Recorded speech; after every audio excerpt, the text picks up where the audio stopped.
So I want to do a quick review of my electrical system because it's the first time I've done anything like this, and I've tried to follow a number of people online to come up with a solution that will work. And I'm hoping if I describe it in a video, maybe I'll get some comments that can save me from mutual destruction or something like that when I actually flip the switch.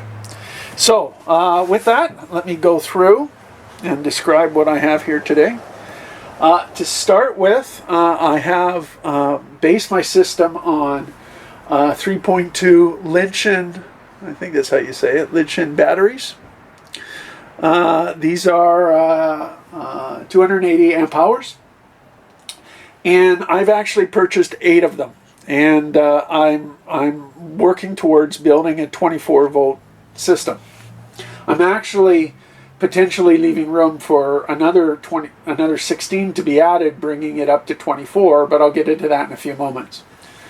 I actually ordered EVE cells originally from Alibaba, a site on Alibaba, and after they shipped, they informed me that they didn't have any EVE cells, even though that was what they were listing. So they sent me the Linchin cells, and I wasn't too happy about that. But they claimed they were just as good, just 272 instead of 280.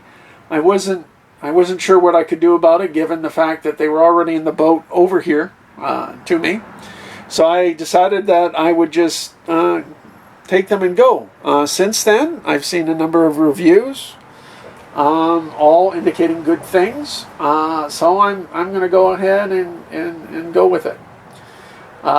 They've been here, took about 2 months to get here, and they've been in my garage charging on my desktop charger. Thank you, Will, for that recommendation. Even though it's charging at 4 amps and it's taking me three weeks of endless charging, because I have to charge them in sets of 4 because I don't have enough bus bars to do all 8 in parallel at once.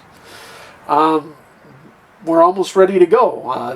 The first set is completely charged with no current at 3.6, and the other one's getting close. So I'm just about ready in the other areas. So that's what I'm doing with the batteries. I'm putting them in a Home Depot toolbox case that I bought for 20 bucks. I actually bought 3 of them because, like I said, I wanted to have room for potentially 3 sets of 8. To be wired up. I bought the BMS from Overkill Solar. The BMS is 8S. Seems like a pretty good one. Thank you, Will, for that recommendation. I've lined the box with 3/4 inch Baltic birch plywood for added strength. I've added compression on the side through 1/4 inch rods that will keep the sides go. It's a pretty snug fit when all the batteries get in there. And I've wired up the cables with 2-gauge AWG and expect to set the BMS the limit at 100 amps. I'm following Ian's diagram and what he gave me from Overkill Solar religiously. In fact, I've gone so far as labeling all my leads and all my bus bars exactly identical to what's in the diagram. So hopefully I don't screw up when I finally connect all the dots together. I'm planning in wiring the switch as well, although of course throughout this adventure I've always bought the wrong stuff. So all I have are I guess illuminated switches, and it's a 2-pin connector. So we'll see what happens when I try to get that to work. So that's the case. Again, Home Depot, I can stand on this case, so it seems like it will support it. The idea here is I built a cage, so the lids snap down. I got a little bit of compression on the inside right now because I'm gluing up the side braces. But the idea here is potentially I can stack 3 of them in this cage, and I have little rails that I put on to secure it in place. So that's the plan for the battery, and I'll tell you, this cage took It was like a Lego set putting it together. It's all built out of Unistrut and various hardware, but it's going to be bolted to the floor, secured to the side. I'm sure it's going to be strong enough. Okay, now I want to move over to look at the rest of the wiring. Okay, here we are to the meat and potatoes here. So let's start with how I'm connecting the batteries. So I thought I was ordering Anderson connectors online, but it turns out they're not quite Anderson. They're similar to Anderson. They're Hyatt. They're called Hyatt connectors, but they seem to work.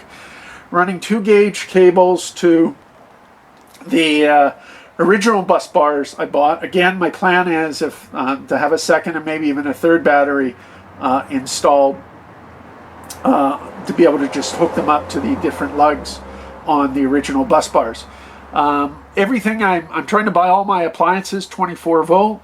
I'm an IT. My wife is an IT. We're going to be on our laptops continuously in here. I've ordered a 24 volt AC air conditioner. We need power.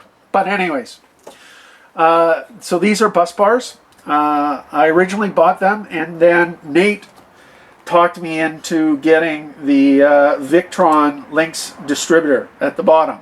So instead of letting these go to waste, I figured I might as well use them to hook up the batteries, and it gives me a easy plug-in, plug-out for the battery system. I then have a 300 amp max fuse running there. Here. The idea here is each battery is limited to 100 amps, so no more than 300 amps will go through the system. This fuse holder is rated for 300 amps. The switch is rated for 300 amps. The Victron Lynx distributor seems to be rated for much more than that. I wired these connection up through copper bars. I bought 1/4 inch by 3/4 bars, and then that's how I've connected all the pieces here. I have no idea whether that's adequate for 300 amps or not. I guess I'm hoping somebody might tell me, but they look solid enough, and I'm not going to be at 300 amps day one, so I think I'm pretty safe there, but I'll be open to comments. Coming off the Lynx distributor, I have my ground to the chassis. I checked it. The ground seems to work. This is my piece of 4/0 wire.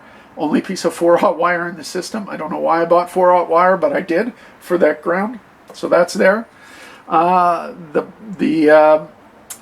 I purchased, thank you, Will, the Growatt converter.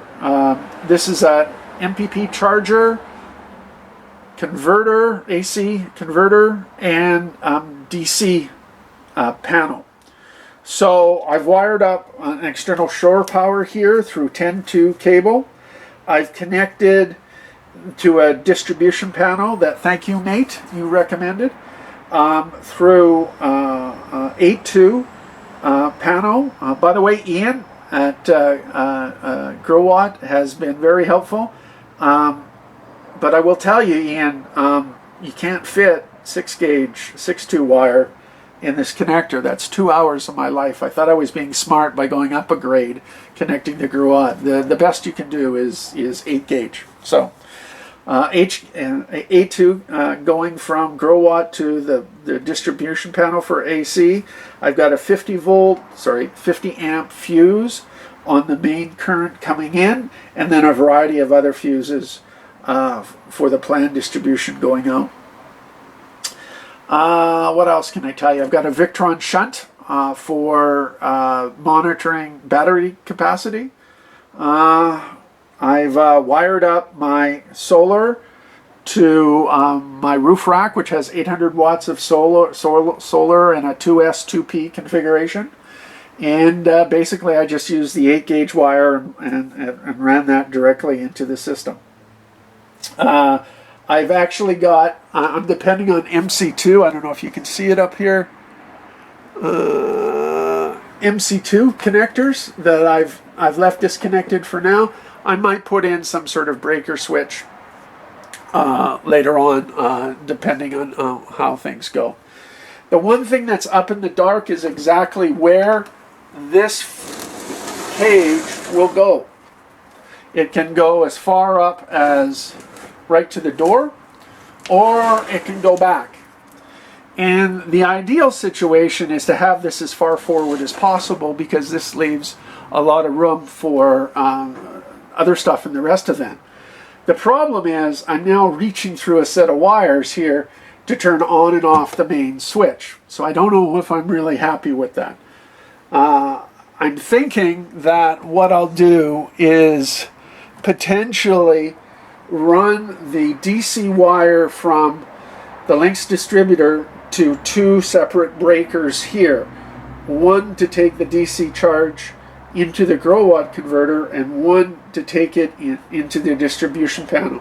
So the breaker switches I can turn on and off here, and I don't have to reach through here.